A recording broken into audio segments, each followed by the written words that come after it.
کبھی کبھار ایسا ہوتا ہے کہ انسان کو پتا ہے سب کچھ ہے لیکن اس کا نفس اس پر غالب آ جاتا ہے.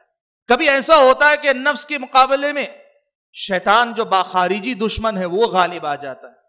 اور کبھی ایسا ہوتا ہے کہ انسان دنیا کی رنگینی اور دنیا کی لذتیں، دنیا کی شہوات، خواہشات، ان کے چکر میں پھنس جاتا ہے. یہاں آپ کو ایک بڑا کام کرنا رہتا ہے.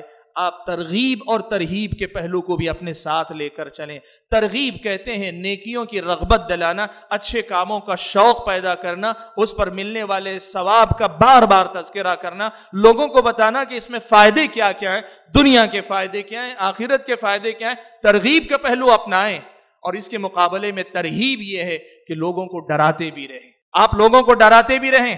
اگر فرائض چھوڑو گے کتنا نقصان ہوگا، اگر تم محرمات کا ارتکاب کرو گے، منکرات کا ارتکاب کرو گے، کیا کیا نقصانات ہوں گے. ترہیب کا پہلو بھی آپ اپنائیں. یہ کام بھی آپ کریں کہ آپ جو لوگوں کو ترغیب اور ترہیب دونوں سے کام لیں. نبی علیہ الصلوۃ والسلام کے بارے میں اللہ تعالیٰ نے کیا کہا؟ آپ بشیر بھی ہیں، نذیر بھی ہیں. آپ مبشر ہیں، لوگوں کو خوشخبری دیتے ہیں اور وہی لوگوں کو ڈراتے بھی ہیں. یہ ترغیب اور ترہیب کا پہلو بھی ساتھ ساتھ چلنا چاہیے. بسا اوقات ہوتا یہ ہے کہ ہم میں سے بہت سارے لوگ ایسے ہیں وہ صرف ترغیب و ترہیب میں زندگی گزارتے ہیں، لوگوں کی تعلیم پر زیادہ گفتگو نہیں کرتے ہیں.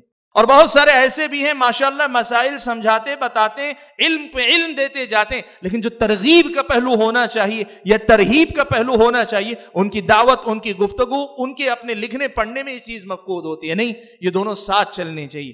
تعلیم کے بعد ترغیب اور ترہیب کا مسئلہ آنا چاہیے کہ آپ سمجھائیں بھی اور آپ لوگوں کو چوکن نہ کریں، ڈرائیں بھی. یہ دونوں کی دونوں چیزیں ساتھ میں چلنی چاہیے. ترغیب اور تحذیر کا بھی فریضہ مجھ کو اور آپ کو انجام دینا چاہیے.